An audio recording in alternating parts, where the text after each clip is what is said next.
What is up, guys? My name is Taylor, or Mercadirk, as most of you know, and this is a little tiny episode, little mini episode of zombies. I want to stay on track with the zombie things and get it done, keep it going, but this is not going to be one of the topics I was meaning to talk about. Sorry. Gotta stay on track, Taylor. Come on, focus. I'm responding to Woody's video right now about the community and the problems with it and what people are having problems with it, and I don't know. Maybe some of you care about what I think about it. If you don't, then you should probably click off. But if you do, welcome aboard. Let's get to talking. But my goodness, it's going to be so hard for me to stay on track because my normal commentary style is just all over the place. But there are a few things that irritate me. But for the most part, I think the community is better than it's ever been as far as the content. As far as the content goes, the content now is better than it's ever been. The gameplay scores, the commentary styles, people being comfortable in doing it.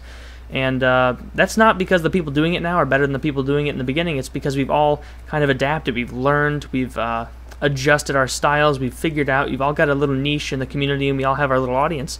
And I don't know. That's just kind of how I think about it. The way I see it is that in olden days, let's say to make a Ford Model T in 1908, it would take, the first year they were available, it would take a long time, a lot of manpower, and it was really difficult to get it all working correctly.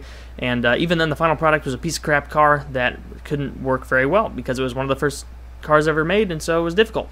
But then, I mean, look at today now. Give Honda 45 minutes, and they can probably throw together 3 Civics that all work better than any car that could have been possibly ever made back then. Does that mean that Honda's working harder to make the Civic a better car? No, it just means that we have the technology to do it. And I know that's not the best analogy, and I'm kind of known for my bad analogies, but the way I see it is that videos back then weren't as good because people just didn't know what they were doing. It was just kind of a new thing. But now, people know what they're doing, and they can bang out 5 videos in a day, still make them all mediocre, and throw them all up the same day. And that's how I think about it. The main thing that comes to mind, honestly, is live commentaries. Everyone's noticed a huge explosion in the live commentary scene since everybody got their machinima partnerships and the views started to matter. And you know what? Who cares? The way I see it, if people want to make money and they want to get a lot of views, good for them. Go for it. I don't care. It doesn't affect me at all. And as far as the subscribers go, people aren't going to watch content that they don't find enjoyable, and so I don't think that's an issue. I think that most of the people who get bitter about, like, oh, well, they shouldn't be putting up that many videos a day, most of them are just kind of bitter, maybe jealous. They're just jealous, like, I could never get 700,000 video views a day, so I'm just going to berate them and say, oh, well, they're not doing it because that's not the right thing to do, or they're doing it because they're greedy. And the way I see it, put up as many videos as you want, but be forewarned that the subscribers aren't dumb. People, you can't treat subscribers like a number. You just can't. That's not the way it works. And eventually, if you continue to put out content that doesn't represent yourself well, people are going to catch on, and they're going to figure out, hey, this guy really doesn't care about putting out content for us. He's just out for that banknote. And so that's what I have to say about that.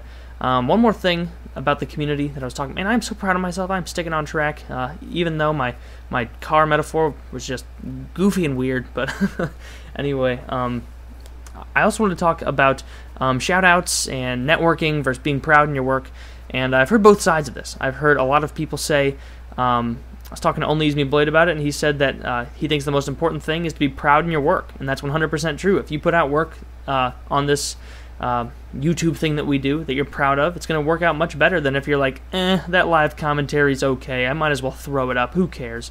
Throw it up. Why do I say that? It's such a weird thing to say.